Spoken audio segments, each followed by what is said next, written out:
Good morning. ഇന്നൊരു പനി പിടിച്ച ദിവസമാണ്. രാവിലെ ഓട്സ് ഉണ്ടാക്കി. വേറെ ഒന്നും ഉണ്ടാക്കാനുള്ളത് കഴിക്കാനും തോന്നുന്നുണ്ടായിരുന്നില്ല. അതുകൊണ്ട് ഓട്സ് ഉണ്ടാക്കി. മടിയായതുകൊണ്ട് ആ പാത്രത്തിൽ തന്നെ കഴിച്ചു. പാത്രം വേറെ എടുത്ത് കഴുകണ്ടല്ലോ, അതുകൊണ്ട്. നമ്മളെല്ലാവരും ഇങ്ങനെയൊക്കെ തന്നെ ചെയ്യുന്നവരാണല്ലേ. പിന്നെ ഇങ്ങനെ വെറുതെ ഇരിക്കുകയാണ്. ഭയങ്കര ജലദോഷം, തലവേദന. പിന്നെ ആണെങ്കിൽ ഒരു ഡ്രാഗൺ ഫ്രൂട്ടിൻ്റെ ഹാഫ് അതും കൂടെ കഴിച്ചിട്ടുണ്ടായിരുന്നു. ഒരു 11 മണിയൊക്കെ ആയപ്പോൾ ചെറിയൊരു വിശപ്പ് പോലെയൊക്കെ തോന്നിയപ്പോൾ അതെടുത്ത് കഴിച്ചു. പിന്നെ കുറേ നേരം ഇങ്ങനെ വെറുതെ ഇരുന്നു, TV കണ്ടു. അങ്ങനെ കുറച്ച് സമയം അങ്ങനെ അങ്ങ് പോയി.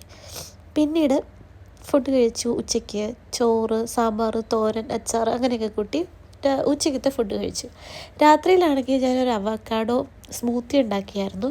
പക്ഷെ അതുകൊണ്ടൊന്നും എൻ്റെ വിശപ്പ് തീരുന്നുണ്ടായിരുന്നില്ല. നല്ല വിശപ്പുണ്ടായിരുന്നു. പനി ഉണ്ടായിരുന്നുകൊണ്ടാണോ എന്നറിയില്ല. അപ്പോൾ ഒരു പൊറോട്ടയും അൽഫാമും കൂടെ കഴിച്ചു, ഈ സ്മൂത്തിയും കുടിച്ചു. അങ്ങനെ ആ ഒരു പനി പിടിച്ച ദിവസം ഇങ്ങനെ ഫുഡൊക്കെ കഴിച്ച് അങ്ങ് പോയി.